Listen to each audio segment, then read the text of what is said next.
Oke. Oke, selamat sore. Kembali datang di channel kita bersama, Sapa Putih Abu-Abu. Channel yang coba saya rintis sama Bro Aldila. Kita Halo.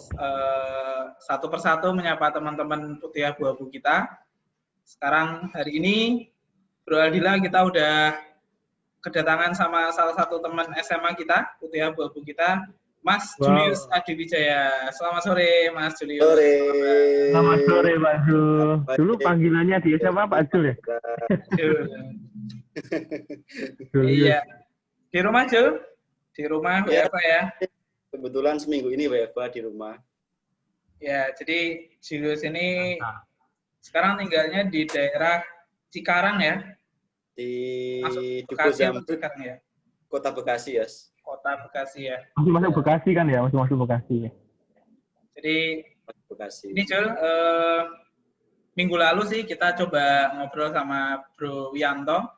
Ternyata banyak hal yang kita tuh jarang ngobrol, jarang ketemu. Setelah kita ngobrol, ternyata ada inspirasi baru sih khususnya sih buatku sih, sama mungkin buat Aldila juga. Kalau kita ngobrol sama teman-teman kayak gini, yang pertama tujuannya adalah menjalin silaturahmi, tetap biar tersambung. Ternyata kondisi COVID seperti ini membuat rasa kangen kita kepada teman-teman tuh tersalurkan dengan ngobrol virtual seperti ini. Suatu saat nanti bisa ketemu lagi. Terus yang kedua ya ternyata banyak ilmu yang didapatkan dari teman-teman yang sekarang tuh udah merintis karir masing-masing gitu kan. Ternyata banyak insight juga untuk kita untuk mengembangkan ya pengetahuan kita sih sebenarnya gitu. Jadi minta sharing-sharingnya ya Jul ya. Ya, oke. Ya sebelumnya terima kasih ya. Iya. Carinya santai aja, nanti pokoknya apa aja nanti yang ini diceritakan aja, nggak usah tambah beban. Pokoknya obrolan seperti biasa kita aja. Oke. Mas Julius. Saya juga nggak nyiapin catatan nih, jadi apa adanya aja nanti ya. Oh iya, jelas. Justru kita nggak nyiapin teks apa ya, Pak Jokowi biasanya nyiapin teks kan. Ya. Saya nyiapin teks. Mungkin pertanyaan pertama Jul, kita akan sekelas 2 tahun ya. Sekamar setahun ya Jul ya. Kita pernah sekamar ya, SMA ya. Kamar ya. Sekamar kita berjuang untuk masuk perguruan tinggi kita waktu itu kan. Belajarnya tuh dulu tuh Julius tuh cara belajarnya adalah ketika kita belajar dia main HP. Tapi ketika kita udah tidur dia belajar gitu. Seperti itu guys caranya. Sistemnya seperti itu kalau Julius. Mungkin butuh suasana yang berbeda mungkin. Makanya seperti itu Mas Yosi. Kenangan ya. Atana ya, ini Om Atana ya. Ya, Jul, bicara pengalaman waktu Putih Abu-Abu. Apa sih pengalaman yang paling diingat sampai sekarang?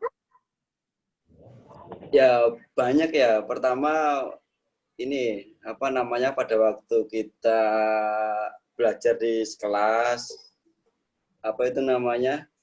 ditegur guru gitu kan. Dulu sempat telat waktu kita siap pelajaran IT ya. Kalau ingat ya sih. Sampai pelajaran matematika, Bro. Kita matematika tapi kita ikut IT jadinya ke kelas sebelah ya. Dan itu gara-gara gue itu telatnya. Nah, momen kocak seperti ini yang mungkin nggak bisa terlupakan ya. Kemudian kita malam-malam di kosan nyari makan sambal belut itu, kemudian mantap kos. Nah itu kan momen-momen yang indah dan nggak bisa kita lupakan ya sampai sekarang pun. Kita itu makan apa? 2.000 ya? Kenapa? Nasi sambal belut seporsi 2.000. Iya. Itu apa? Kantin depan kosanmu dulu apa? Itu kan ada kantin tuh. Mbok siapa kantin namanya? Mbok apa? Itu murah banget itu. Iya. Murah banget tuh, Pak. Gila. Ya itulah, itu langganan kita sih itu.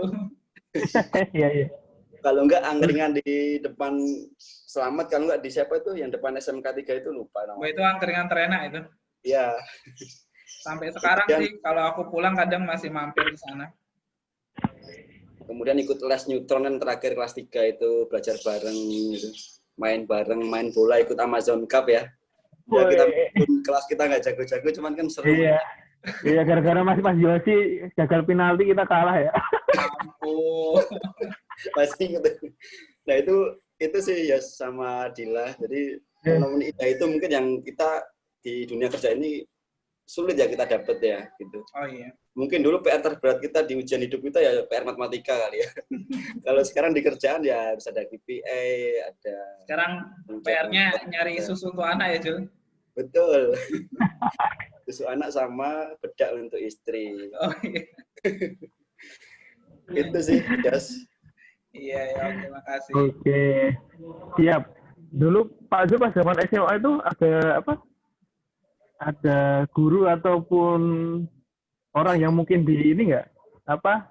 Yang guru yang paling diidolakan atau pacar yang diidolakan itu ada nggak seperti itu? Atau teman yang diidolakan juga nggak apa-apa, monggo di-share. Yang jelas bukan dirimu sih. Ya sebenarnya boleh dibilang kalau guru tempat kita baik-baik semua ya maksudnya ya. Cuman kalau ditanya siapa yang didolakan, saya lebih condong ke Pak Giri sih. Kenapa Pak Giri? Karena beliau selain mengajarkan pendidikan bahasa Jawa, juga di dalam itu kan ada budi pekertinya juga gitu kan, tata krama. Nah, itu jadi bisa belajar di luar sekolah juga tentang cara kehidupan kali ya, cara hidup, tata krama gitu, budi pekerti. Itu sih. Sama beliau gue pernah dilempar ini penghapus gara-gara tidur di kelas. Masa ya? Serius nih, serius. Iya. Kalau aku sering disindir terus aku. Karena nggak bisa bahasa Jawa. Saya ingat kita sampai setelah lulus pun kita sering ke sana ya, Yos ya. Sering ke sana sih. Jadi sekian tahun yang lalu lah. Iya. Itu emang benar sih kata Julius, terlepas dari inti pelajaran yang disampaikan, tapi budi pekerti yang beliau ajarkan itu sampai sekarang kerasa sih gitu ya. Betul. Apalagi tentang bahasa Jawa, budaya Jawa, itu kan memang apa ya? Sebenarnya jadi ini kita kan, karena kita juga sama-sama kebetulan orang-orang Jawa semua ya. Iya. Jadi kita harus bangga menjadi orang Klaten. Sama ini sih satu hal kalau sama Julius tuh yang paling terkenang adalah kita kan waktu nyari perguruan tinggi bareng-bareng tuh.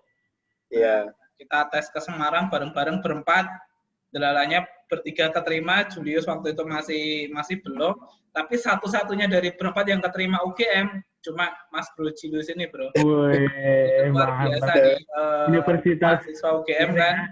Satu kampus yang sebenarnya anak-anak. Dulu bayangan gue kuliahnya di UGM, tapi ternyata aku kuliahnya di sampingnya UGM. Nggak apa-apa. Semua udah ada jalannya ya teman-teman ya. Iya. Jadi, keren Pak Jul. Ya. Only one. Dulu kan saya juga sempat ikut STAN ya, kita kayak ikut semua ya STAN ya kan, nggak lulus gitu kan ya. Mungkin ini jalan terbaik kita ya sampai kita di karir sekarang gitu kan. Sudah ada yang merencanakan yang di atas. Karena waktu ikut STAN tuh aku sempat ini loh, sempat kursus juga 2 minggu di Jogja. Oh iya, ikut tes ya. Tetap nggak lolos juga. Tes ya. Aduh. Berarti dulu kan STAN favorit ya. Mungkin sampai sekarang sih. Sampai sekarang masih ya. Tapi nggak tahu juga sih. Sudah lah. Oke. Iya. Jul, berarti kan lulus kuliah 2012 ya? Iya. Udah terus, berarti habis lulus kuliah langsung merantau ya waktu itu ya? Langsung Jakarta? Iya, langsung ke Jakarta kemarin. Langsung Jakarta, terus kayak sempat di Sunter beberapa tahun. Kita sempat masih sering ngumpul waktu itu ya. Terus akhirnya sekarang di daerah Bekasi. Sekarang tinggal di Bekasi, udah kerja. Pengalaman berharga apa Jul selama SMA, mungkin selama kuliah juga yang akhirnya menjadikan apa namanya ya, kita tuh menghadapi hari ini tuh bersyukur gitu dibandingkan dengan melihat kondisi kita waktu itu gitu. Ya, pertama di sekolah dulu ya di SMA ya, boleh dibilang kan SMA kita termasuk unggulan dibanding yang lain ya. Nah, unggulan itu berarti dalam hal ini kan teman-temannya juga positif, kemudian guru-guru juga positif. Nah dari situ kan kita bisa saling mengembangkan diri ya. Itu kemudian kita bisa berkompetisi dalam hal positif dengan teman-teman kita gitu ya. Nah ini yang menjadi bekal kita di karir saat ini gitu. Mungkin dulu kalau kita nggak sekolah di SMA 1 gitu sama di kampus kita, mungkin kita juga belum tentu ada di posisi sekarang gitu ya. Jadi saya lebih melihatnya positif sih, jadi ada kompetisi dengan teman-teman dalam hal positif ya. Jadi ekosistem ya, ekosistem mendukung gitu. Kemudian kita di kampus juga jadi ada organisasi yang dulu mungkin kita malu-malu ngomong di depan umum ya. Kita belum pernah ikut kepanitiaan, tapi ketika di kampus kita bisa ada kesempatan untuk speak up di depan umum, kemudian ikut kepanitiaan, organisasi gitu ya. Nah, itu sedikit banyak menjadikan bekal kita di dunia usaha ya. Jadi ya saya juga agak menyesal dulu nggak terlalu banyak ikut organisasi, cuman HMTI doang. Nah kalau boleh saran nanti untuk adik-adik kita yang mungkin lagi sekolah, kuliah itu mungkin diperbanyak gitu organisasi, pengalaman-pengalaman di luar kegiatan pembelajaran yang standar ya. Kalau istilahnya kan hard skill penting, tapi soft skill juga penting. Gitu. Betul. Itu sih, jadi saya kan udah merasakan, kita semua udah merasakan di dunia kerja, jadi mungkin merasa perlu kali waktu kita kuliah itu dipertajam lagi yang saya sebutkan tadi. Ikut lomba, kemudian ikut kepanitiaan, organisasi gitu ya. Itu sih mungkin lebih sharing. Oke, benar banget Mas Julius, benar ya. Berarti memang ketika mungkin nanti kalau misalnya ada adik-adik kita yang nonton mungkin bisa jadi buat panutan juga, maksudnya ketika dalam ketika kuliah ataupun masih sekolah itu tidak ada salahnya untuk ikut organisasi. Yang penting tetap selalu bisa memanajemen waktunya kan nanti untuk tugas-tugasnya maupun di organisasi tersebut kan. Karena nanti itu juga jadi bekal juga kan buat diri mereka sendiri ketika mereka ada di dunia kerja. Mungkin seperti itu ya Mas Julius ya? Ya, setuju sekali Mas Dila. Jadi belajar untuk memanage waktu ya tadi setuju ya. Jadi memanage waktu bukan prioritas gitu kan. Setuju. Oke. Ya. Siap. Nah, ini denger-denger nih. Kemarin juga katanya nih. Selain sibuk di pekerjaan kan sepertinya nih Mas Julius kan juga sedang merintis usaha ya nih. Ada usahanya ya nih. Kalau nggak salah usaha kopi ya Mas. Nah, yang saya mau tanya kan apa yang mendasari Mas Julius ini akhirnya memilih usaha kopi? Terus apa sih pertimbangannya seperti itu? Monggo di-share. Ya, gini, ya nggak dipungkirin ya, kalau kita, mungkin uang bukan sumber kebahagiaan gitu ya, cuman kalau kita nggak punya uang, kita nggak bahagia gitu. Istilahnya sederhananya seperti itu ya, jadi ya balik, ini kan demi keluarga ya, demi membahagiakan anak istri gitu, jadi mungkin selain dari kerjaan, jadi juga pengen mencari sumber penghasilan yang lain gitu, dengan tujuan tadi akhir ya, ini semua untuk keluarga gitu ya, untuk membahagiakan anak, bahkan istri gitu. Nah, sebenarnya saya dari kuliah itu sudah mulai cari penghasilan tambahan sampingan lah istilahnya ya. Dulu kuliah sempat ikut lomba gambar di 99 Design itu. Dan ya meskipun nggak sering menang, cuman juga kadang menang ada hasil gitu. Jadi bisa jadi tabungan gitu. Nah, itu jadi bekal di saat ini. Jadi ternyata kalau kita punya penghasilan tambahan itu jadi lebih tenang gitu. Jadi kalau misalnya satu sumber tertutup, kita masih ada cadangan yang lain. Gitu.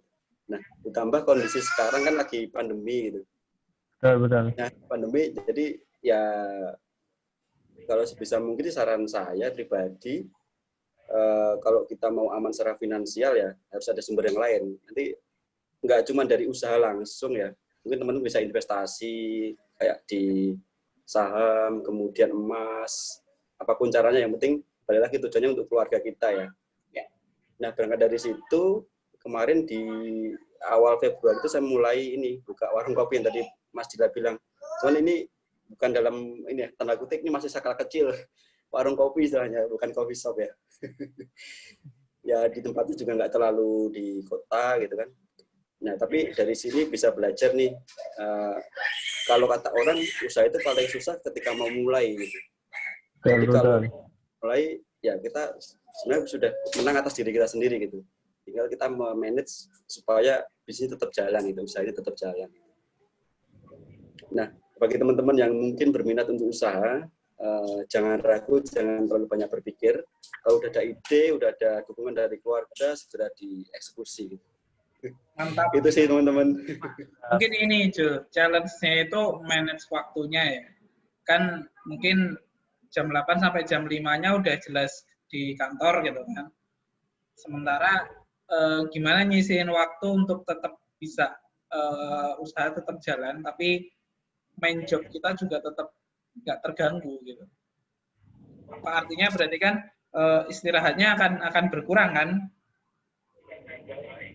Betul ya, betul. Jadi kita dikasih waktu 24 jam ya sampai yang di atas dalam satu hari. Terserah kita mau gunakan untuk apa ya.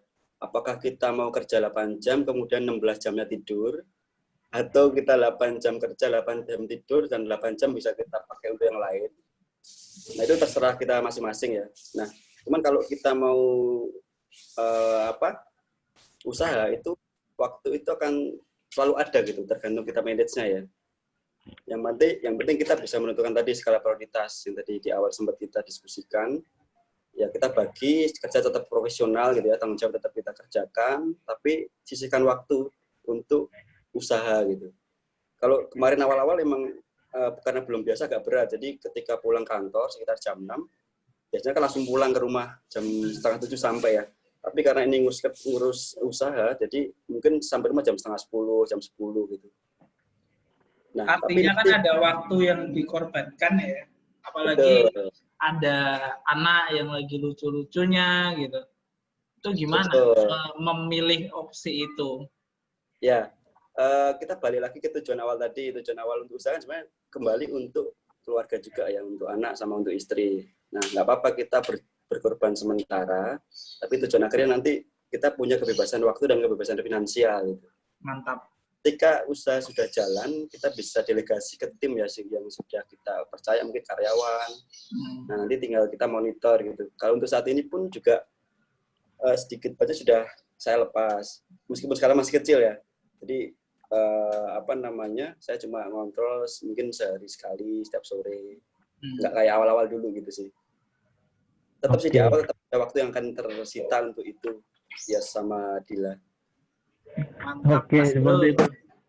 Mantap. Saya gitu sebenarnya ya? udah jadi kepikiran untuk judulnya ini udah tahu nih kayaknya. Selain manajemen waktu, manajemen manusianya juga, SDM-nya juga dari berarti ya, Mas Julius tadi ya. Ya, betul. Tapi tadi belum terjawab tadi pertanyaan saya yang pertama tadi. Kenapa harus kopi? Usaha kan bisa yang lain. Kenapa kan? Kayak gitu. Kenapa sih harus kopi kayak gitu, Mas? Ya. Menarik ini. Sebenarnya lihat ini ya, peluang ya. Di luar saya suka ngopi, saya lihat peluang di industri kopi, yang warung kopi itu lagi booming gitu. Dan saya lihat di area yang saya buka kemarin itu belum ada warung kopi yang konsep yang ini yang saya buat ini gitu. Jadi saya melihat peluang sih, pertama peluang ya. Kemudian kedua juga di luar itu saya suka juga kopi. Jadi kalau usaha dasarnya kita suka, ya kita enjoy menjalaninya gitu ya. Dan sedikit banyak tahu rasa kopi gitu. Itu sih dia. Gitu, seperti itu. Peluang dan tertarik tadi ya. Saya tertarik tadi apa yang dikatakan tuh ada yang beda berarti ada yang beda, satu yang beda di tempatnya Mas Julius dengan kopi-kopi yang lain gitu. Secara kita kan udah tahu banyak sekali banyak coffee shop sana yang mereka punya punya ciri khas rasa maupun nama-nama yang menjual lah. Nah, ini yang untuk yang di coffee shopnya Mas Julius ini apa sih yang bikin kita tuh tertarik untuk mencoba coffee shopnya Mas Julius yang beda dari coffee shop yang lain itu seperti apa? Oke, mungkin kalau coffee shop itu cenderungnya ini ya mahal itu ya. Kalau konotasi kita mau ke kafe nih, oh berarti kita harus mengeluarkan duit lebih banyak gitu. Nah jadi di konsep kopi saya ini saya ingin menghapus citra itu sih. Jadi kita jual kopi premium tapi dengan harga miring gitu. Yes, reasonable price ya. Nah di situ kan juga di lingkungan area warung kopi saya itu juga bukan kelas menengah ke atas gitu. Jadi saya harapkan anak-anak muda SMA, SMP atau yang baru kerja gitu juga terjangkau secara harga gitu ya. Nah ditambah di situ saya pasang wifi. Sebenarnya ini konsep lama ya, wifi itu bisa plus bisa minus tergantung sudut pandang kita ya. Mungkin kalau kita ngomong minus mungkin ada nih orang yang cuma beli kopi satu ini nongkrongnya 2 jam 3 jam gitu. Cuman saya ini nggak masalah, ini mungkin untuk menarik customer di awal ya. Dan itu juga berhasil karena anak-anak di sini suka main game online gitu. Jadi sambil main game online, sambil ngopi, minum es teh gitu, makan kentang gitu. Dari rumah berapa jauh sih, Jul? Nanti lah kalau udah agak sekitar 2 kilo. Aman kita main-main ke sana lagi. Boleh. Ya. Nama coffee shop-nya apa nih? Dari tadi belum disebutin namanya, alamatnya di mana, nanti biar ada di link di bawah. Iklan boleh nih berarti ya? Boleh lah. Boleh apa-apa. Betul. Ya, namanya ini saya juga ngikutin tren yang lagi berkembang ini kan namanya cinta-cintaan, kenang-kenangan gitu ya. Jiwa-jiwaan itu. Nah, kopi saya namanya kopi segenap hati nih. Dila sama Yosi. Dia harus genap ya, Dila ya? Betul. Boleh kopinya gitu. Iya. Jadi berpasang-pasangan gitu. Diracinya dengan segenap biar rasanya juga rasa ikhlas dan rasa dari hati gitu. Ya plong gitu ya, ikhlas plong terus. Luar biasa. Mantap nih. Banyak hal ya. Sebenarnya kalau kita ngobrol tuh bisa panjang banget sih. Cuma kita memang ngeracik konten kita untuk bisa dinikmatinya enak. Kita mungkin nggak terlalu lama dulu, tapi kontennya berisi gitu. Mungkin sebelum pertanyaan terakhir dariku, Aldila ada lagi? Aku masih ada satu pertanyaan. Cukup sih tadi udah.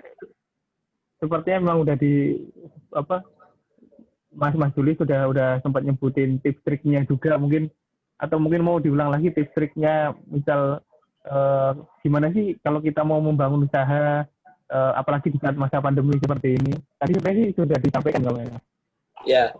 Kalau masa pandemi ya ini tantangan terbaru ya, jadi kita lebih kreatif gitu kan. Dulu mungkin kita mengandalkan cuma jualan offline, sekarang harus aktif di sosial media, di online, itu Gojek, Grab.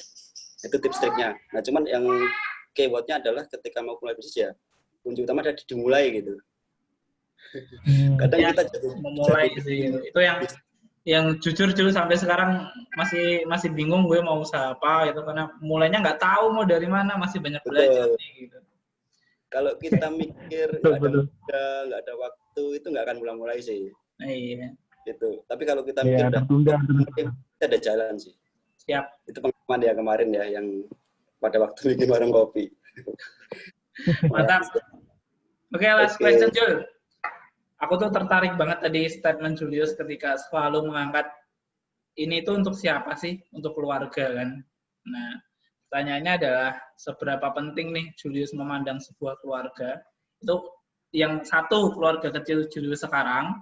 Yang kedua, seberapa penting Julius memandang peran orang tua sehingga Julius berada sampai titik sekarang. Itu last question-nya. Ya, terima kasih ya. Pertanyaan menarik sekali nih. Kalau ada lagu kan kasih ibu sepanjang jalan ya. Nah itu kita sudah. Iya. Sepanjang masa, sepanjang jalan ya. Nah, apa tuh namanya? Ya ini saya berhasil dari sini juga nggak mungkin terlepas dari usaha dan doa dari orang tua kita ya masing-masing ya. Nah itu jadi balik lagi ya kita sebagai anak meskipun kita sudah berkeluarga sendiri, cuman jangan lupakan orang tua kita gitu ya. Saya sendiri juga ini saya punya target sering pulang kampung gitu, menjenguk gitu Pakat kan. itu yang belum kesampaian sampai sekarang gara-gara COVID. Betul. Yang dulu waktu belum COVID pun kita paling setahun 2 kali, saya pribadi ya, setahun 2 kali paling Natal sama Lebaran. Nah itu kan kasihan gitu kan. Ya kita sisihkan rezeki atau gaji kita, kemudian kita sisihkan waktu untuk pulang kampung menjenguk gitu, meskipun kita cuma menjenguk gitu ya, nggak bawa apa-apa, itu udah seneng sih bagi orang tua gitu kan. Merinding aku dengernya. Iya, itu saya sendiri juga belum bisa melakukan itu, jadi ya sedang belajar itu ya. Nah kemudian untuk motivasi ke keluarga inti itu anak sama istri kita gitu kan, ya apa-apa, balik lagi ya, kalau kita ada apa-apa semua ya pasti yang akan mendampingi kita itu pasti orang keluarga kita kan ya, anak istri kita gitu. Jadi balik lagi semua yang kita kerjakan, apalagi kita sebagai kepala keluarga itu ya ujungnya untuk keluarga juga gitu. Kita kan punya rencana pasti masing-masing ya, anak bisa sekolah sampai jenjang ini, sekolahnya di sini gitu ya. Ada finansial gitu. Nah dalam rangka mendukung itu yang tadi ya saya akhirnya memulai usaha gitu, Mas Dila sama Mas Yosi.